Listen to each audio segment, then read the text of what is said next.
Oh, duh. I'm in Facebook jail. I can't go live on Facebook. Yikes. Once again. Wasted by my own petard. Yeah, Zuckerberg needs to get it together, bro. I don't know what's going on here. Like, the bots are taking over, Skynet's taking over, but it's all good. 20 days, I'll be out.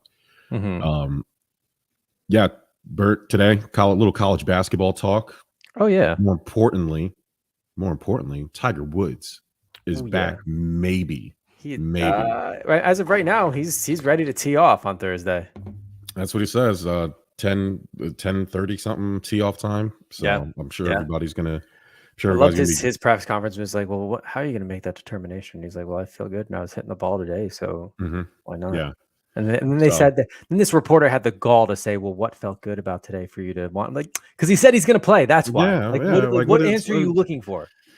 And more importantly, golf. Now, there's a reason for people to watch the Masters. Even though I know people watch the Masters, and I sound like a doof because I'm not a casual golf fan, but I'm going to watch it. Yeah. And that's all that matters. You casuals were going to watch it no matter who was going to go out there. But now you got me. And then Bert and respect. Last week we kind of had fun with Will Smith, but we did power rank his movies. But this week we're going to totally respect Bruce Willis. Who is retiring from acting. Yeah. And then we're going to do some over-under properly rated on the stadium food side. Yeah. But first, theme song.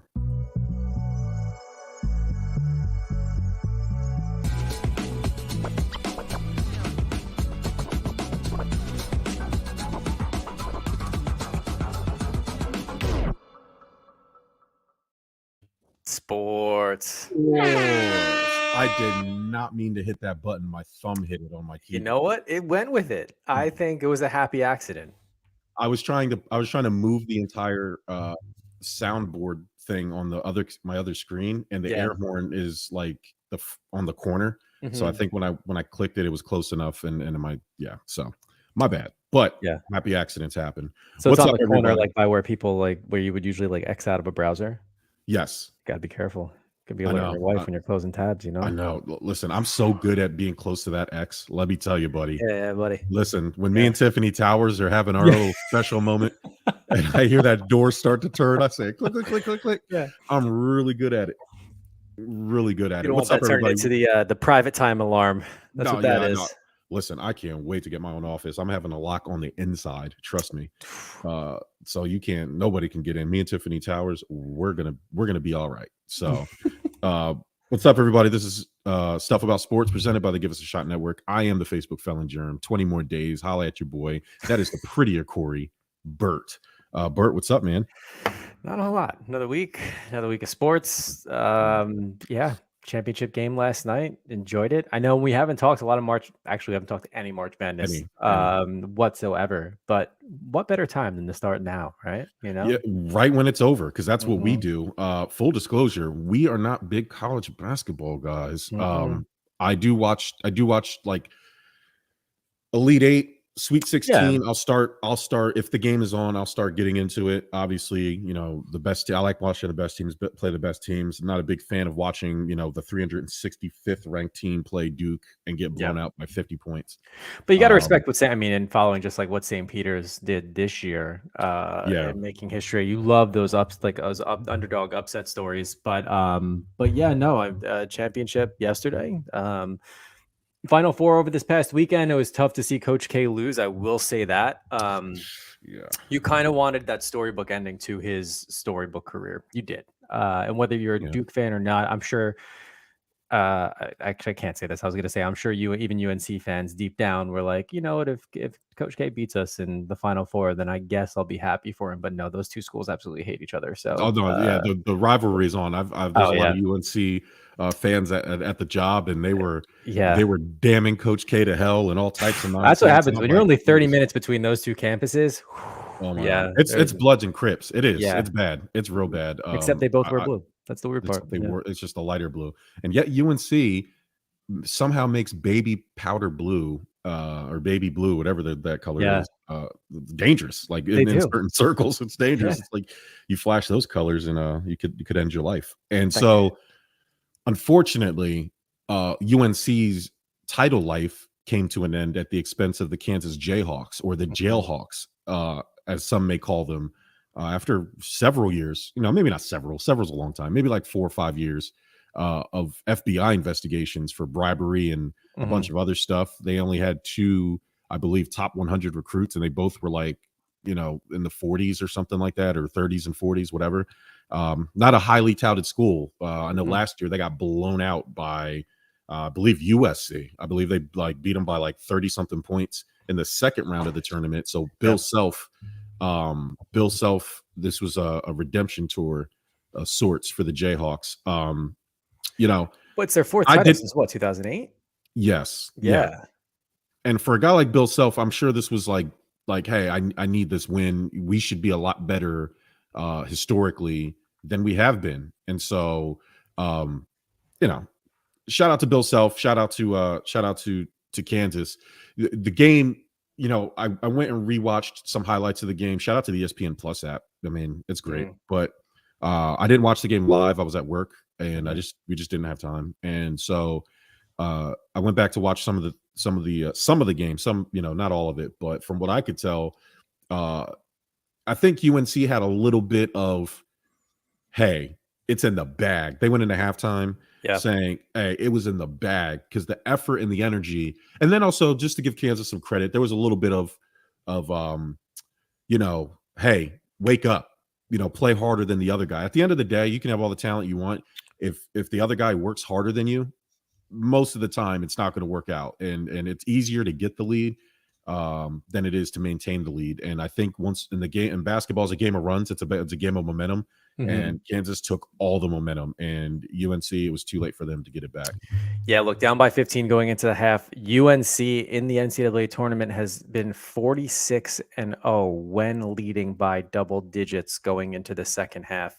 Now they're 46-1, and you have to give hats off to the Jayhawks. Anytime there's that momentum shift, and you got to figure, even like, look, halftime happens, you regroup, you settle, but then you have to make a mental decision. You're going to come out fierce and try to erase that deficit or get as close as possible. And by 15, I'd say that's a good enough margin where if UNC wanted to play it comfortable, they could have. But man, Kansas just came out and completely erased that, and then just went on. And I think honestly, the momentum shift just kind of took the wind right out of the sails of UNC. I think they started to look tired. They started to play tired. A lot of people were saying, hey, maybe they blew their load in the Final Four game, and maybe they did, because that was a big matchup. But I find it hard to believe. I just think they got outworked in the second half, and that small difference is honestly all it takes. You're talking about college students playing for what arguably would be the highlight of their career. So, yes, they may have been tired, but I don't think anybody didn't leave all they had out on the floor. I just think it was a better effort by the Jayhawks. Yeah, it's bringing it back to Coach K. That game, a lot of people were calling that the championship game, and I felt like that was like really disrespectful to Kansas. Part of me feels like they took that a little personally, to quote the great Michael Jordan from The Last Dance. But the moment, I think the moment came too early for UNC, and it's shitty for them. Performance issues, it happens to like 7 out of 10 dudes. It's okay. Look, it is what it is, right? It's one of those things where like they are. I mean, look, you feel for these kids, but at the same point, they're playing at an elite level in college, and one of the big college schools too. And like they'll be all right. All these kids are going to be. They should be certainly proud of what they accomplished and just getting there.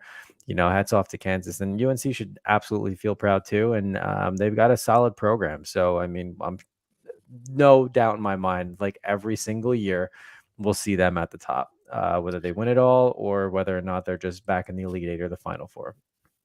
Yeah, a lot of people I was watching online today, saying that this Kansas version of the Kansas team may be the greatest basketball team of all time, or something nuts. Something, that's a hefty. There's a little bit of that, like just the run they went on. But yeah, shout out to Kansas. I don't know if greatest team of all time is like one of those. I feel like that's prisoner of the moment talk. Oh, 100%. Yeah. But I mean, it's Like impressive. every 2 years, you get that. Like, oh, I think we're witnessing the greatest team of all time. It's like, all right, slow down. Like, let's put things in perspective here. Yeah. I heard it isn't, but it is impressive. It is impressive with everything they have going on.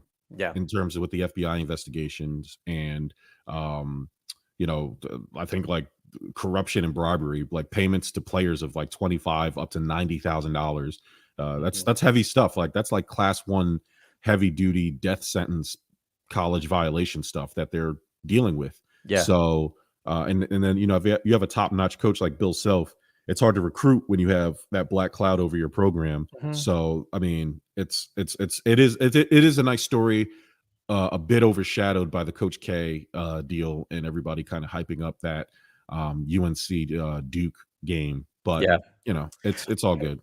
I mean, anything's going to be in the shadow of the Coach K. I mean, look, he came out and said it's his final season. I was on Duke's campus recently. I mean, all you see is just banners and thank yous dedicated to him, and rightfully so. So, I mean, for him to make it to the Final Four and everybody having that thought like, oh, this could be a great write-off for him. And then, of course, in the Final Four being matched up against their biggest rival. I understand why a lot of people thought it was their championship, but look, work out the way it was. He still had a fantastic career in itself. Who's having a great week though? Jim Nantz. Jim Nantz called the Final Four on Saturday, called the championship, and he's about to call the Masters too. Yeah, I don't want to hear anybody like hardest working announcer in the business, like for real. Hats off to Jim, man. He's one of my favorites. CBS definitely throwing Jimmy Nantz a little. Tony Romo came there and took all his stuff, and they're like, "Oh, it's okay, Jim. We'll give you the Masters. We'll give you this. Here's this bundle of money, Jim. Enjoy. Yeah, there you go. Enjoy traveling all over to call sports for a living. I mean, just man, what are we doing? Doing this on Tuesdays. On Tuesdays for free, for the love of the game. God, that's give it. Up the bag. Yeah, I would love Albert. If me and you could call, I would call like curling. I wouldn't care what it is. If I had the opportunity to play a game with you, I'm big curling guys over here at the Give Us a Shot Network, specifically stuff about sports. I would be remiss if I did not bring up the conspiracy theory of the loose floorboard at the national championship game. Armando Bacot Bacot. Did you see this? Did you see the floorboard? I saw the headline. And I went right past it. I was like, I will not be sucked into this. Listen. I don't know. Apparently, it looked like the floor literally moved out from under him. All I have to say is that even possible with the way they set that up? Here we go. Bert. Deep dive. Get your tinfoil hats. Let's go. Bert, I saw the floorboard video. I know you said you didn't want to get sucked in. Guess what, buddy? We're getting sucked in. Let's go. I got sucked in. And the first thought that came to me was, guys, we're living in the Matrix. It looked like the floor warped around his ankle, and he twisted that thing, and he injured himself. He was out, and I said, well, I've never, ever seen that ever happen. Like the floorboard got loose in the national championship game of college basketball. I'm watching the video now. Watch it. It's insane. That happened. I wonder if I can bring it up on this. It does look like it gives a little bit. Yeah, let me see if I can do something quick. Oh no, that does. It's insane. Let me see if I can share this screen. Close up. Yeah, it does look like. Hey man, I'm just saying. It does look like there's some give. Hey, there's some things happening and some stuff's going on, and here we go. Let's take a gander, guys. Boom. Look at the floor just give out like that. There's no way, man. There's no way. It's insane. It's insane that was able to happen. I mean, that's like, to me, that's like, again, because I'm still hype off our hockey visit. That's like cracks in the ice at hockey. You know what I mean? Like, hey, floor guys at the championship game, you have one job. Make sure the floor doesn't just move like you're on lily pads out there playing basketball. How about that? How about everybody thinking that was the decider in the title game, though? I know that's the funny part. That's what I mean. Look, I get it. It's unfortunate, and who knows? Like, we can sit here and play what ifs Like, if he had stayed in the game, maybe it would have been different. But it is unusual, man. I mean, they played that whole game, and he just hit that one spot right. Yeah, man, that ankle injury does not look good. Did they say it what it doesn't look was? good. No, they didn't even Just get the into way it, and I the didn't whole follow foot up. gave. Oh man, that's sending chills up my spine. Last thing on the game for me, that I think again with the deciding factor other than effort is the importance of offensive rebounding. The UNC discrepancy between offensive rebounds in the second half and the first half also was what gave Kansas the edge in the game. Like everybody wants to be Steph Curry and jack up shots and take shots and all that stuff, but the fundamentals are important, kids. Hey, do some rebounding, and you too may be able to win a championship game. So yeah, I mean, they still can't. It was a 55-35 rebounding edge over the Jayhawks, but yeah, in that second half, it was I don't want to call it. It certainly wasn't a meltdown. It was just they were outworked. Yeah, So hey, shout out to Kansas. Better luck next year, UNC. Don't let my state down. My adopted home state of North Carolina. I didn't care if Duke or UNC won. Yeah. As long as I could brag about North Carolina. But Bert, yes, from getting from leaving voicemails to his wife that said, hey, or no, to his mistress saying, hey, this is Tiger, to crashing his vehicle twice. One of them under the influence, the other one distracted driving, but he'll never say. He just say he lost control of the car. But anyways, that one was nasty. He was high too. He was on them pain. He was on that oxy, boy. He was on that oxy and fell asleep. Hey, Tiger, I was there too, man. Listen, I've seen that crash. I knew exactly what that was about. From being number one in the universe, now sitting at 973. Yeah, Bert, Tiger Woods is back. So he announced today that he will indeed go for his 6th Masters jacket. Not sure. I mean, I'm down on my golf. I don't know who has the most Masters jackets. I don't know who's surpassed him since he stopped playing for real. I don't know like where he sits. Like why is this so important to him? I feel like Tiger Woods' legacy is cemented. Jack Nicklaus has the most. He has 6 Masters tournaments, championships. I think Tiger might be 2. So Tiger wants to tie him at least. I know for the longest time, Tiger's goal was to break that record, and he seemed destined to do that. It just never, I guess it just never worked out, right? Like Tiger, it's a tough thing to do, man. It is. It's a sport where I guess all sports are like this, but this one in particular, where you can practice and you can get on the course, man. If you have a rough day, that's the difference between first and like 40th. Like it's honestly, it's incredible. And not just a day, not just a 9 or 18 holes, like 3 holes can be the deciding factor. It's so tough. I mean, he's on one leg, Bert. Again, I'm not a big golf guy. Yeah. I feel like you need both your legs.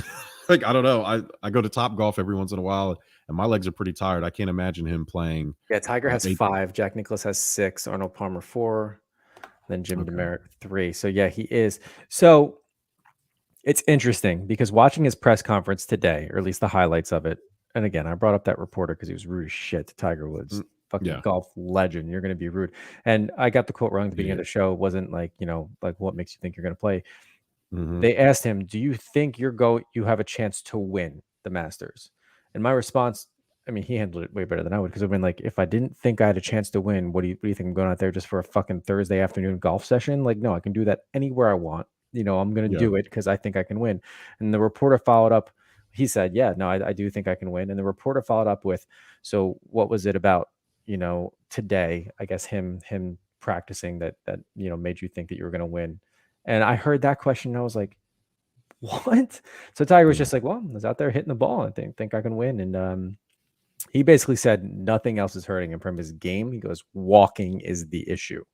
Now, that to me, golf carts. They do. They have carts. Cart the shit out of it, man. Like, who cares about tradition? Who cares about like this point? No, you get in that cart, you sit down, you rest, Tiger, because we need you back.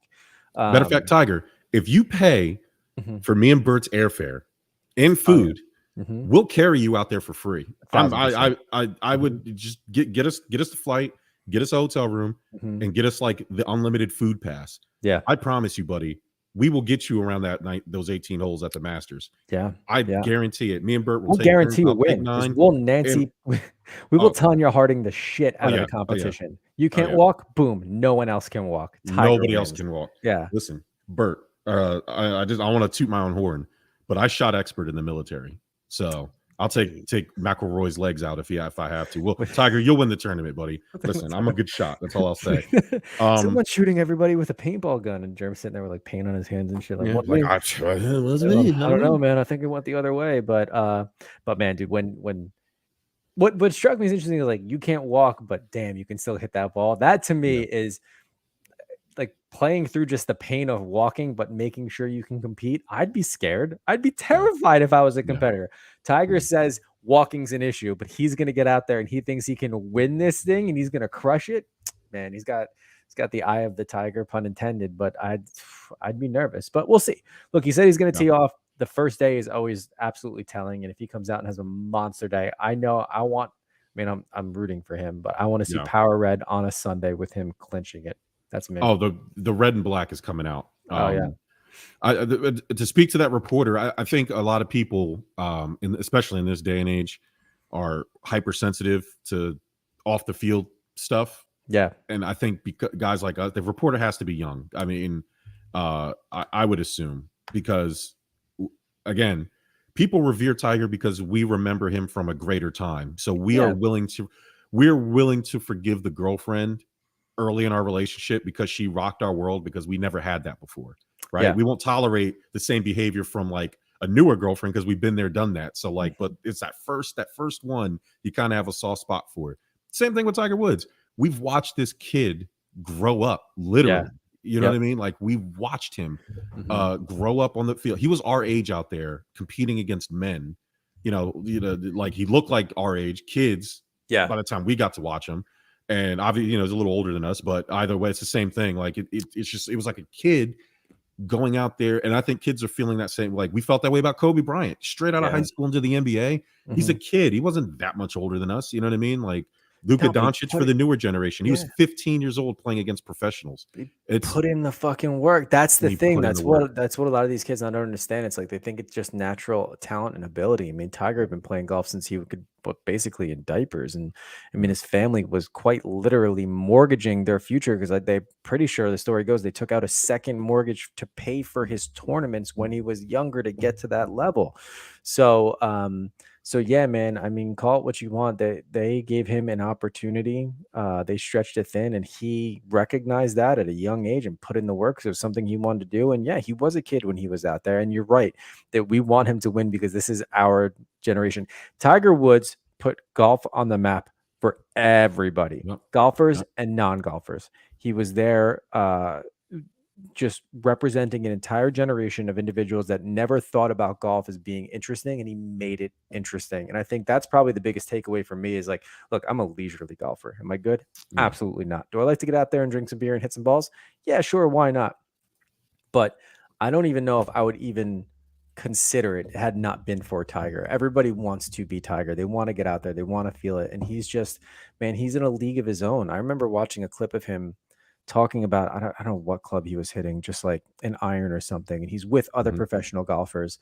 And he's literally just like talking to them like, man, yeah, like, I don't know what it is, but like, because they asked him, they're like, how do you know, like, what is it, the motion in your swing or the contact? Like, how do you know, like, that was either a certain yardage or like, how do you know, like, what's going to be? And he's like, I don't know. I just kind of feel it in my hands. And I forget who it was, but like literally looked at him, another professional golfer, and said, can you just for once just explain something like a normal person? Because he's that elite mentality, man. So, dude, Tiger all the way. I'm telling you, I hope it's there. Doubtful, but I hope he tees off and he just crushes it. Bert, all I know is also to that reporter, let's pull up the ratings for last year's Masters, and then let's compare to what this year's Masters ratings are going to be. That's why Tiger's coming back. That's why it matters to so many people. That's why it's so important. And Bert, I found a visual dramatization of people like me who are going to be watching the Masters. This is us when we found out. If you notice the guy on the left there, that was me. That's me. Yeah. When I found out that Tiger was playing, You right, I was doing that. I'm gonna off like that. Yeah. Yep, straight up. And I'm gonna be out. I'm gonna be this close to the TV with my topless visor, my visor hat, my polo tucked into my khaki pants, and I'm gonna be watching the Masters like I know what I'm looking at. You're gonna be hitting that air horn. That's what you're gonna be doing. Jesus, all day. Masters is going to be on the Firehouse. It's going to be on in my house. I'm going to be watching Tiger's every move. Matter of fact, ESPN, give us 10%. All I'm saying is Tiger Cam. That's it. You still have the rights to ESPN News, even though it doesn't exist anymore. Pop that bad boy in one more time and just make it ESPN Tiger. And I want to watch Tiger sip water in between rounds. Like I don't care. Mike him up. Oh, that would be great. I'm dying for it because he's such an animated golfer too, like in obviously the golf respectful way. But if he has a bad shot, you can see it in his face. Yeah. And sometimes if it's quiet enough, the mics will pick it up where he's just like, oh, fuck, like mic him up. Even if you have to have a delay and you have to censor it, that's what will make golf interesting again. I know we're just saying we're watching it, but like these guys are mic'd up because I want to know if they say shit that I say when I'm golfing. Like, oh, God damn, like, what are you thinking? You know, I mean, and Tiger's been known for, obviously expressing how displeased he is with a shot. So mic him up, even if he's in dead last, if he's not even going to qualify after Friday, mic him up for Friday and then bring him into the booth Saturday and Sunday. Like, I want to see more Tiger. I don't care about anybody else. It's going to be Tiger. It may be Brooks, but that's it. So, I mean, Tiger Woods is the needle for golf. If you go and look at what a lot of the golfers were saying, I mean, people were amazed about how much energy was there. The mass groups of people that were leaving holes and following Tiger all around, wherever he was at. So again, it's Tiger Woods. Like, I don't know exactly what people want other than great ratings for golf. Yeah, he's going to take attention from some of the golfers who've been busting their ass, but guess what? Boo-hoo. Same argument for when Tim Tebow or, some of these guys that people are like, why is this guy getting so much attention? I would say slightly different than Tebow. No, in terms of, obviously not skilled. Tim Tebow's not the Tiger Woods of golf. Yeah. Yes, you're right. I should have said that better. What I mean is people care. So for whatever reason, you can knock Tim Tebow for his on-field play, his skill level, but he was always a top seller in jersey sales. Always. He made the New York Mets as a team just by being affiliated with their minor league program $2 million in a single year, and didn't play only one inning for them. So I mean, people, the needle movers. That's what it is, and obviously Tiger moves the needle in a different way than a guy like Tim Tebow or whoever else you want to say. But, it's so, yes, it does take attention away from some of the other players who you feel are more deserving. In Tiger's case, some of the young and up and coming golfers. But I feel like that's a good thing because residually, I'm going to watch some of these guys who I do not know. Like if your name is not Bryson DeChambeau or Brooks Koepka, I probably don't know who you are. Mm-hmm. And so I'm going to find out who you are this week at the Masters. Obviously, you're good enough if you're playing Justin in this Johnson tournament. out there and Rory. And you got Rory McIlroy. I like Rory. Rory said something really interesting about Tiger. If I can, I had the quote up here that I had highlighted because his quote was, he said it was a mass exodus of fans from the ninth green. And then the back nine was lovely and quiet. That's a nice way to get through the first part of the week and sort of go out on your preparation unhindered. So basically, he was saying Tiger was helping him golf better because all the people left. We're watching Tiger. And we're watching Tiger. So it's like, it's like the gift and the curse, right? Like, it's crazy that a lot of people are there, but I get to golf, I get to focus, things of that nature. I found that quote interesting because it was kind of like a jab, but not really. Maybe he feels some sort of way about Tiger, but he doesn't. I think he respects him. I think it's.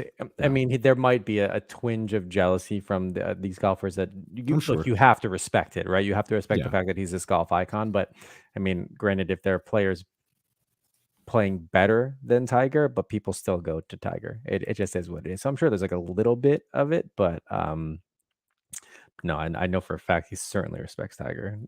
If he doesn't, then shame that man. Shame on you. Be better at golf. Be better. You had one PGA video game made by EA Sports, and they said, "All right, buddy, that's enough of you. We got to bring Tiger back," even though he's like a drug addict, alcoholic, car crasher. he's better than you. He's the drug addict, alcohol, car crasher, infidel that brought golf into the map. And I mean, God, you got to respect his track record. Jesus, I mean, just in championships alone, and being able to juggle so many women at one time is just impressive. I mean, to focus on work like that and still mess up your home life at the same time. A lot. Super impressive. All right, Bert, let's play a little over under properly rated. Let's do it. We went to a Hurricanes game. I don't know if you guys heard. We keep talking about it because it was awesome, but there was a lot of good food there, and there was a trend. And I've noticed this. Actually, I noticed this at the Mets Yankees game too. They're going away from traditional stadium food, and we're getting more restaurant style. Like the Sixers arena has chicken and pizza in there. I know they also where the Flyers play. They have the damn what's that? The Cadillac Grill. Wells Fargo. Yeah, same place. Wells Fargo has the Cadillac Grill, whatever the hell it's called. But chicken and pizza. I'm sure they have like cheesesteaks and shit like that. I mean, shit, there's a Geno's in like the Philly airport too, so it wouldn't surprise me. But so you wanted to say let's go through some stadium food. That Steezy, what's up, man? Yo, shout out to Steezy A. Smith, man. He makes a good show. He's a Seattle Seahawks fan. Sorry for your loss. Good luck with Drew Lock. Hey, Steezy, let us know if you guys would rather run with Drew Lock or sign Colin Kaepernick. I want to know what you think, buddy, because I don't know what Seattle's doing over there. So, Bert, you this was your thing, man. How do you want to take the stadium food thing? I just figured we list some off and say over under properly rated, obviously. Gotcha. Yeah. So let's start with I'm a big Thanksgiving guy. It's my favorite holiday. Yeah. And the reason why is because while everybody's grabbing stuffing and turkey and mashed potatoes, I go for the pies. So I'm going to start with dessert first because it's my favorite. So Bert, stadium food, funnel cake. Ooh. For me, it's overrated. I don't want to eat dessert at a stadium. Like, I'm not a stadium ice cream guy. I'm not a stadium dessert guy. Like, I'm all for just like the greasy ass food. So for me, it's overrated. Overrated. Absolutely overrated. Funnel cake in any capacity. Steezy says, why not both guys regarding Drew Lock and Colin Kaepernick? About to go live on my channel in 5 minutes. Yeah, check out Steezy. Hey, if you're a Seahawks fan, go check out Steezy A. Smith's channel. You can find him on Instagram and stuff. You follow. Once we're done, you go check them out. Once we're done, you go over there. Go watch the replay. Don't watch it now, but unless you're a really diehard Seahawks fan, I forgive you. But go check him out because he does really good. He does a really good job to talk about that very topic. I'm Team Colin Kaepernick. There's no way that he shouldn't at least get an opportunity to prove himself. So, all right, Bert. All right, we got to go classic. We got to go with the hot dog over under. I was just gonna say. Now, here's the thing: are we talking like because they're?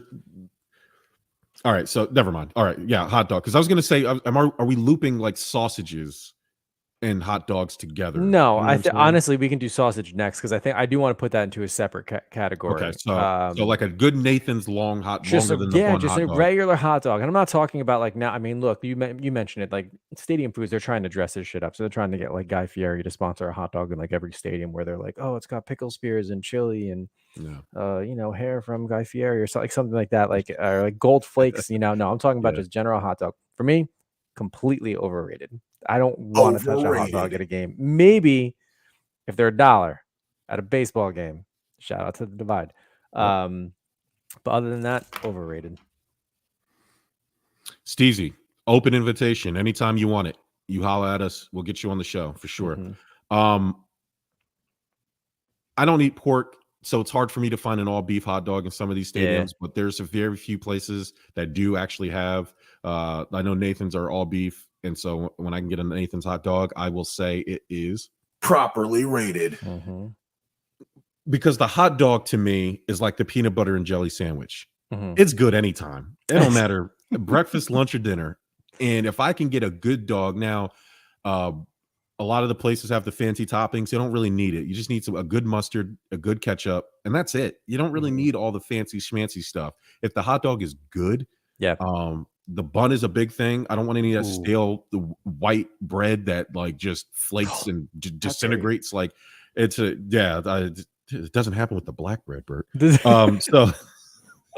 So if like you know what I'm talking about, that like I do, yeah, you get it, and then like even holding it, it starts to like crumble in your hands. You're like, no, what get the fuck is this? nice soft bread. Like, if you're gonna spend all the money on the good hot dog, at least fork over money for the bread. But overall, I think a good hot dog, regardless of if it's pork or beef or whatever, you can't go wrong. And I don't think it's underrated or overrated. I think it's legit properly rated because again, a hot dog is like one of them anytime perfect foods for any occasion. Like you could have a hot dog at a wedding and nobody's gonna look at you, and then you could have it at the abortion clinic or whatever. You could. I don't think they allow food in there.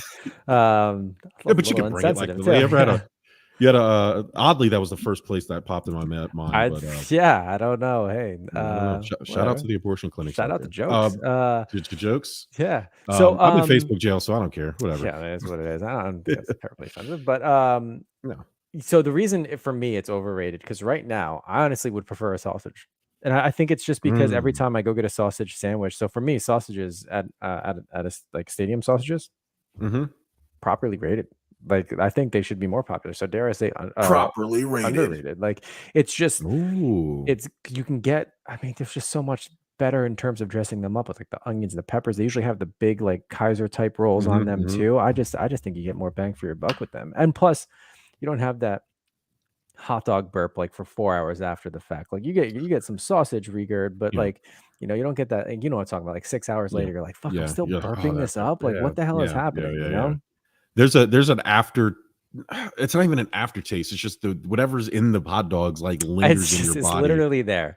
Yeah, and it just comes out at any time. Like it is odd. Tigers to golf. No one is golf. No one else matters. I mean, so a little harsh, but coming from me, that's hilarious. But I get what you're saying. But it's true. Again, look at the ratings. The ratings are going to bear that out. It's going to suck if Tiger goes out there and is trash. But I feel like he wouldn't have come out and did this if he didn't feel semi-confident. So I don't think he minds losing. But if he goes out there and just shits the bed, I think that's going to be a bad He went out and said he feels that he can win it. You don't say something like that without knowing that you can compete, like, so yeah, he's going to do it. I think we'll do two more. Okay. Maybe. Yeah. Well, we'll do two more. So, next one on the list has got to be nachos, man. Bert, right now, nachos underrated. Yeah.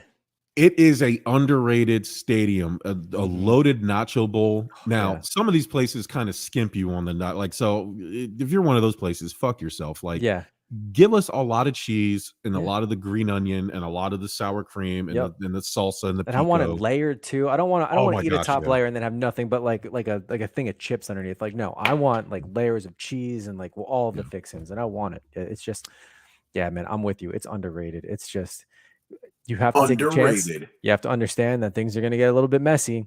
Yeah. You got to understand that your next day, your beehole is going to be on fire a little bit. But in that moment, totally worth it. Yeah. And some of these places, shame on you. Don't give me a bunch of Tostitos and then a cup of yellow cheese on the side, or just pour it on top. What is this? What is this? A movie theater in 1990? You're going to give me a cup of cheese on the side that I have to dip myself? No, I want to grab a chip that's been soaked in cheese to the point where I don't know if I can grip my beer securely enough because it's just so grease and cheese ridden. That's what I want. Yeah, that's peasantry, and we make money now. We don't have time for that. Don't you ever? I will throw them back at you if I see that. That's man assaults concession stand worker with cup of Will cheese. Smith has empowered me, Bert. Will Smith. I'm just anything I do, if I don't like it, I'm just gonna assault people. That's all I'm gonna do. Look, if Hollywood's taught us anything, it's that you can assault people and get away with it. I'm not just violence is the answer. Violence is the answer. In the name of love, Bert. I love nachos so much. That's the key. You can assault anybody you want if you're doing it in the name. If you're a vessel of love, you can just smack anybody you want. Women, children, men, it doesn't matter. does not matter. Beat them up. Beat them up. And last, I think, but not least, and look, there's a lot we didn't mention. We didn't mention chicken tenders. I'm not going to mention soft pretzel because I know those are properly rated or underrated. They're always a good time. Yep. This last one though, because I had it recently, and I was at a Ranger game on Sunday night, and it re-sparked. It's not something that I would even think of getting, but I was just in the mood for it. Popcorn, just regular ass popcorn. For me, underrated. You get the underrated. Crunch. It's that snack. It's light, so it's not terribly filling because you want those nachos or something else like sausage or anything. But man, is it good? And it's salty, so you're just going to be drinking more beer with it too. I think it's great. So Bert, popcorn as a whole, in general, like if you get it at the carnival, is definitely underrated. Oh yeah. However, the popcorn I've had at some of these stadiums, specifically Philly, Citizens Bank, talking to you, overrated. You want to buttery spackle is what I call it. Oh no. Don't ever. I got some popcorn from Citizens Bank one time and I said, no. What is this trash? It was like you guys had lobster in your salad buffet thing when we went to that Phillies Yankees game that one time. The popcorn shouldn't be this dry. It was like dried spackle and they just sprayed I can't believe it's not butter spray, margarine spray on top of it. Jesus. It was gross. And I love popcorn. It's top 5 snacks that I will go for if I'm putting popcorn in like the chip category. It's definitely in the top 5. And yet you go to some of these places and you get the packing peanuts with salt on them, and that's where I get at a lot of these stadiums. And I think that's because they're putting all the effort into the pretzels and the chicken tenders and the hot dogs. You know, they got to cut money somewhere, and popcorn's a relatively cheap item, so they probably just get the cheapest and figure, hey, we'll over salt it, over butter it, and it'll be all good. But in terms of stadium, there has to be balance. Now that's why I said in stadium food, popcorn, specifically when there's so much other good stuff there, is definitely overrated. I have one more, Bert, and it's specific to our area. All right. Because we're the only ones that have Chicky and Pete's, and you can get this in all the stadium spots. Chicky and Pete's crab fries, Bert. For me, overrated. They've been hyped up too much. I'd rather just enjoy plain crispy French fries with like ketchup. I would at this point. And I get it. I mean, people go nuts for them with the Old Bay seasoning and then like the cheese on the side. But for me, I'm like, nah, I just get regular fries. Bert, me and you were in lockstep. Overrated. Crab fries are overrated. And I knew they were overrated when I went into an actual Chicky and Pete's restaurant. Shout out to the one on Route 130 in Bordentown. I spent many a drunk nights there because I used to live in Florence, and I was like, yeah, great spot. Yeah. But however, if you know what to look for in there, it's a good time. Oh yeah, they be in there, bro. You want to talk about clicking the X? I wish I could have clicked the X in real life. Because that's where all the truckers go. So that's where all the people who are looking for truckers. A lot go. of lizards. So yeah, it's a good time if you know what you're looking at. Anyway, I had them in there. Crab fries and beer, not a good combination. Crab fries by themselves, and even worse. Like, because what do you have with it? Like, they're so. The sauce is gross. The fries are over seasoned. Old Bay is not that great. Old Bay is a seasoning. Overrated. I mean, just put some salt and pepper and garlic salt, and that's little salt, little pep, little garlic salt. I mean, if you got truffle, I'll eat some truffle fries. But truffle fries are good. It's almost like you hit it right on the head. It's like almost like too seasoned for fries, and sometimes it's just not. But yeah, and if you fry the fry right, you don't need seasoning for fries. I can eat fries without ketchup. I can eat fries without whatever. Just want that crispy fry. That's all I want. Oh, crispy crunch, soft, not dry. That's all you need. Hey, fries and barbecue sauce, underrated. Yeah. Listen, next time, I'm not a big. I don't eat McDonald's that often, but you know, when I got to stop for the kiddos and they eat chicken nuggets and fries and they don't use the barbecue sauce or the sauce, I'll dip a little couple fingerfuls of fries in their sweet and sour sauce with fries. Ooh, chef's kiss, bro. Yeah. Yes. Oh my god. Yeah. Hey, McDonald's, bring back the Chipotle barbecue sauce. You had it for like a week, and I don't know what happened. If I knew you were going to get rid of it, I would have hoarded it. Man, they love doing shit like that. That and like the Szechuan sauce that everybody goes nuts for, that they had limited release, like that they called for them to like re-release, and like the McRib too. Like I feel like they just do this to mess with people. That and their ice cream machine is always broken. You know, I have no skin in this game. I don't eat any of that. And I mean, like you said, same with you. I mean, look, if you know, we're out, we're running around, the kids are good, we'll get them like a Happy Meal, and I'll steal a couple fries. But like, I'll steal some fries. Yeah, I'm not a big McDonald's guy. You get the bag, it's in the car, you smell the fry, you a little dad tax. I pop. My daughter's in the back, like, can I have one? I'm like, no, you have to wait. No. Like, no. I can chew and drive at the same time. I don't know if you can chew and sit at the same time. So we're gonna wait till we get home. Hey, all you people with kids, because my sister-in-law's guilty of this. Listen, hey, we're the parents. We make the rules. Oh yeah, I can eat in my room. You know why? Because I paid for everything. Hell yeah. So, I don't have to explain it to you. No, you can't do it because I said so. That's we need to do a separate pod with the network. Hey, it's okay to tell your kids it's because I said so. I read some ridiculous article that you should explain stuff to kids. No, I don't have to explain anything. It's because I said so. And that's it. I explain it, but I explain it just like you. Like when I'm like, my daughter acts up and she's 5 and she's just like, well, why? And I'm like if she's been watching TV for a long period of time and I want to turn it off because I want her to do something else, like, I don't know, play with the millions of toys she has, or perhaps maybe like the Rangers, like one of my sports is coming on. You've already been watching TV for 2 hours. Hey, why don't I get to put something on the TV that I can watch? And she's like, no, like, why do you have to change it? I'm like, well, first off, because A, I said so, and B, because do you pay for that TV? No. Do you pay for the electricity? No. Do you pay for the cable that it goes to? No. Okay. Do you pay for this house or your bed? No. All right. Well, when you start paying for any of that, you let me know, and you can make those decisions. That's why. Stuff about dads next. All right, Bert. So the news that Bruce Willis is retiring from acting was a straight gut punch. Yeah, he's still young for all intent and purpose, right? Like it's just, again, this is ageism for us because we grew up on Bruce Willis movies. I don't know if people consider him an action star. That's what I would tout him as. See, I was thinking about this. I would even throw him into like dramedy comedy because he's done a lot of good stuff that he's funny. He's well-rounded.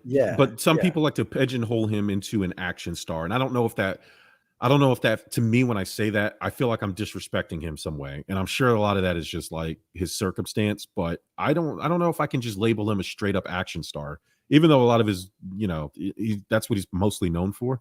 But he's done a lot of good stuff that wasn't away from action. He's done suspense, he's done dramedy, he's good, he's a good actor, and I think he gets pigeonholed a little bit for certain roles. But I wanted to do a Bruce Willis power rankings of his movies. Shout out to the Razzie Awards, who took away his last couple Razzies, I think from this year and last year because of his diagnosis. I think because with the news coming out, it makes sense that he went full Samuel L. Jackson and made a bunch of pretty bad movies. One of those direct to DVD type deals. He's made a bunch of them in the last couple years, and I think a lot of that had to do with him knowing he couldn't act anymore, and he was just trying to get as much money as he could.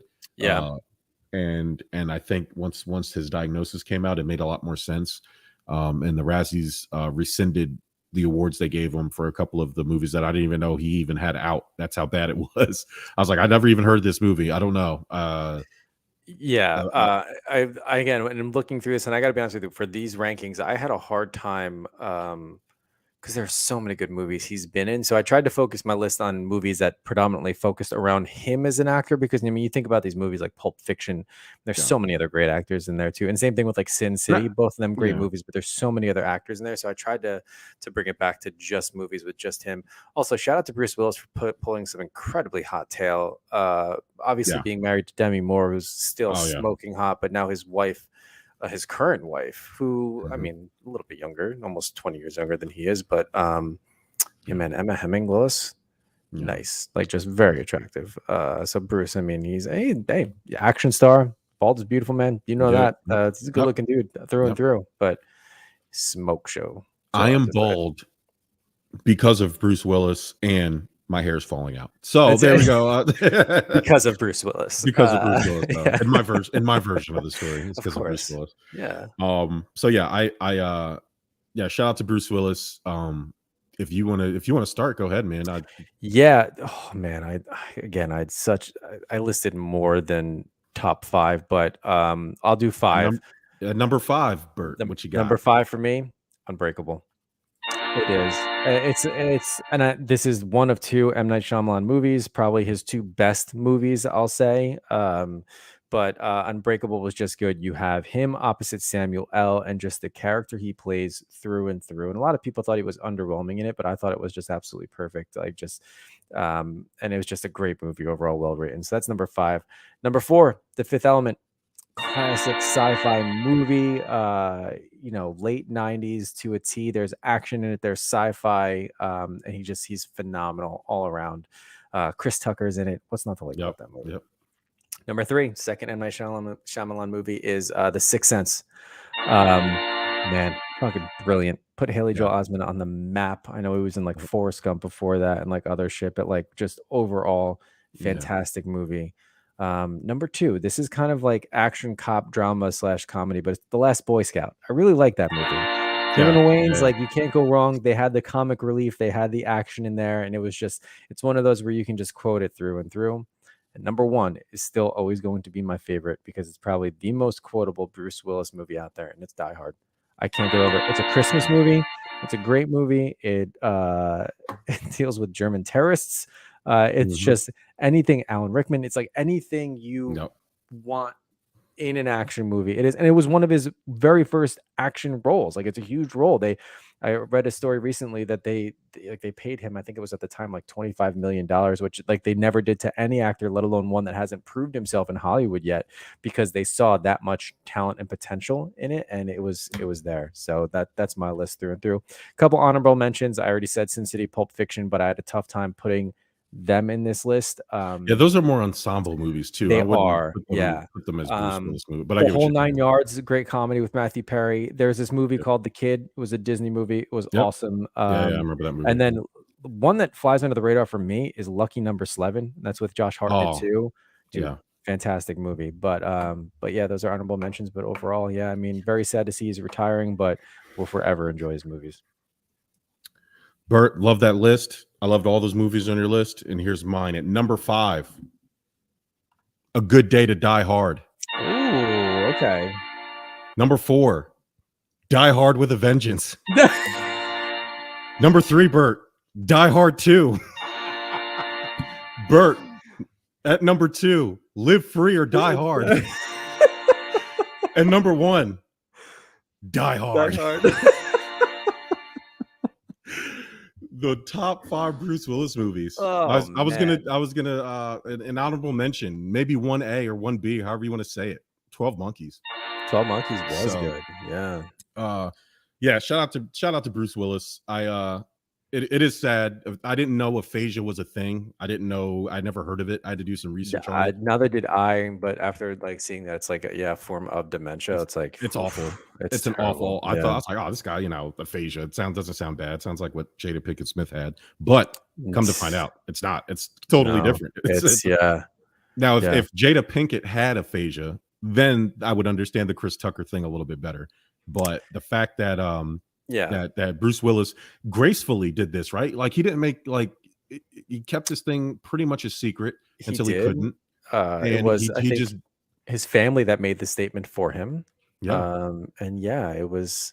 I mean, he took a bunch of bad movie roles, Bert, and people were clowning him. It reminded me, again, this sounds bad because he died, but remember with Chadwick Boseman's cancer diagnosis, he didn't tell anybody. Nope. He was filming all the Avengers movies. He didn't even tell the people he was working with. Yeah. I think a very select few people, because there was, I forget the actor's name, but there was an actor that came out and like after he passed and spoke about how like when he was on set with him, he thought he was like a prima donna because he had like so many of these assistants around him and his girlfriend with him who was like massaging him because he was like in pain when he was like taking frequent breaks and stuff like that. And he just thought he was like, like big Marvel type, prissy movie star. But like little did he know, like, no, he needed that rest and support. And there is a level of, I think, admiration and respect when people do it. And I think it's because right now we live in a culture, and you look at the Kardashians or even look at Jada Pinkett Smith, not to keep bragging on her, but it is where a culture where like if anything happens, these celebrities feel as though they need to like push it out almost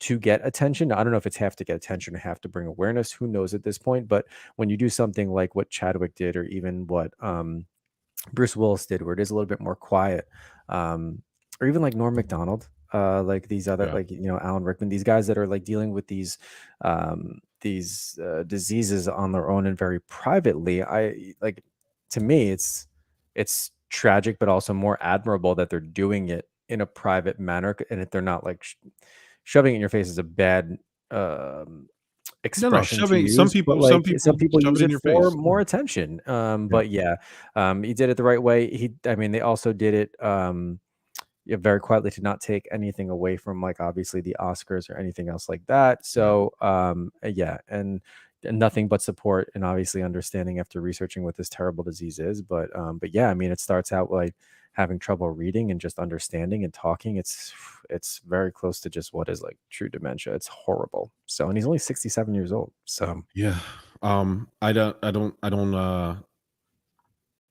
you know, there's nothing really to say, but thank you, Bruce Willis, for everything you've done for you know, for me and Bert's generation. Like, we grew up on your movie. You were a hero. He was an action hero. He was a great movie. He was like a quintessence. He's like Samuel L. Jackson. Some of these guys just span our life, and it's like, you know, to hear this news is very, very depressing, and again, you don't wish that on anybody. So hopefully he deals with this. Because you don't get better from it, Bert. Like, this is it. No, like, this is a slow burn. Yeah, it's a slow burn. It's going to be very sad the next few years as we watch the decline of Bruce Willis. Hopefully, he can still play the shit out of the harmonica. Oh my God! You know, and it's funny. You know, they. I wonder if they'll do something for him before it gets really bad and we get to see him. I would love to see him perform in some aspect. You know, at one of these award shows or SNL. He seems like the guy who would go on SNL and kind of poke fun at himself a little bit. I think he, you know, I wonder if he'll go out there and maybe not make fun of his disease, but like, you know, make fun of the fact that he's gonna, you know, like he can't remember lines, like just for SNL, like what was the skit again, like stuff like that. Like, he seems like the type of guy who would do something. But I hope we get to see him one more time. I hope this isn't just him fading away into the sunset. I hope not too. It does, unfortunately, it does seem like it's like one of those where like it's announced and then next thing you know, like, you know, a couple of years later, you're like, oh, okay, yeah, like, you know, I hate this thing, you know, even think about that, but yeah, I just in one way we're able to like celebrate him and he's like, he's aware and everything going on, and who knows, maybe we will, maybe he'll get like a call out at like some sort of award ceremony or something like that. I mean, truly a phenomenal actor. I mean, doesn't have like a lot of accolades to his name, but that's the type of movies he's been in, just true enjoyable action movies. Yeah. Yep. So like, Bert, like, to give you an example, okay, from 2019, he's done the Lego Movie 2. He's going to be on the Orville. He was on the Orville. So basically 1, 2, 3, 4, 5, 6, 7, 8, 9, 10, 11, 12, 13, 14, 15, 16, 17, 18 movies that have come out already. And that's just in the last 2 years. And then he has 1, 2, 3, 4, 5, 6, 7, 8 more movies that are in post-production. Yeah, just working away. Just working, just collect. And so, I mean, he's always been a good worker. Ever since, I'm going back, he's had multiple things that he's done, at least 5 or 6 every year, dating back to the 90s. But like these last 2 years, he's kicked it into overdrive. And, you know, I don't want the last memory of him to be Paradise City, where Ryan Swan must carve his way through the Hawaiian crime world to wreak vengeance on the kingpin who murdered his father.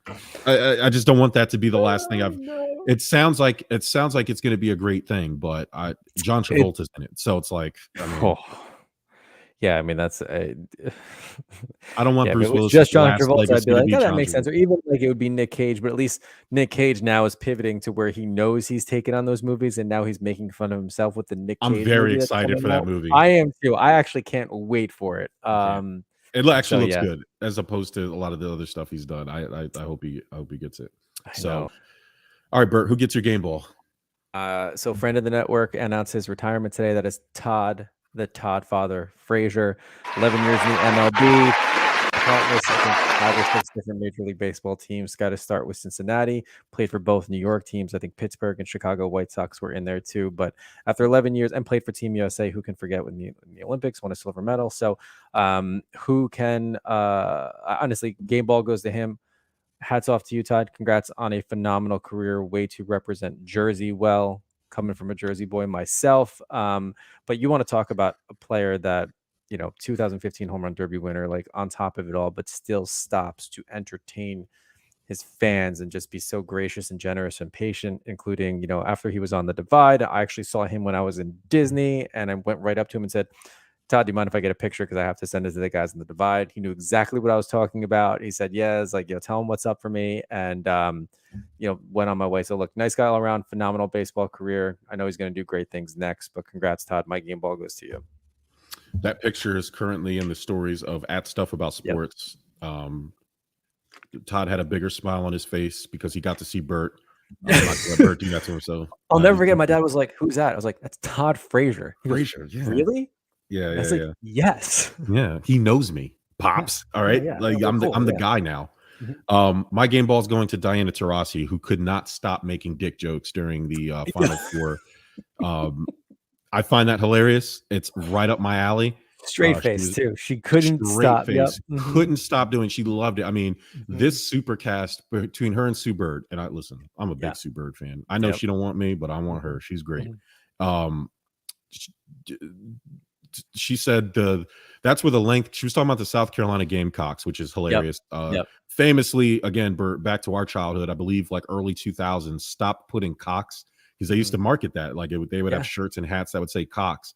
And, the moms of college sports got together and, started throwing hissy fits. And now they have to put Gamecocks on everything now, which is like that takes away from half of it. But she says that's where the length comes into play right there. Like in those other games, she was finishing at the lane. The length of the Cox is long. You can't help it. You can't help it. It's a game of inches. Just ask the Cox. They're taking those inches. It's hilarious. It's hilarious. What was even more hilarious is watching, the individuals with her, and Sue Bird being one of them, but it's like literally like trying not to crack up because she's doing it straight face and knowing exactly what she was doing too. But holy shit, it was absolutely hilarious. Yeah, I loved it. And you know what? That to me, I know a lot of people are clutching their pearls because you can't do anything in this day and age without somebody being offended. But like the Peyton and Eli mega cast, they're like cursing, they're having a good time. Like who cares? It's funny. It's funny. And like you guys are acting like you're absorbing a lot of college women's hoops. Like who cares what they say? If it gets people to watch it, let them say some funny stuff. Like let them, loosen up. So exactly. I mean, whether people are watching or not, just let them loosen up. Let them have fun, for Christ's sake. I mean, and it did make all the difference, to be honest with you. I think it was absolutely hilarious. And it's nice to know that other people act just as childish as we do. So yeah, it's great. It's great. So shout out to her and shout out to Todd Frazier again. Happy retirement. You deserve it. You put in the work, and thank you for tolerating us and indulging us and giving us a little bit of your time. So Bert, you got anything else for the people? Got nothing else for the people. We'll see y'all next week. Thanks for tuning in. Peace.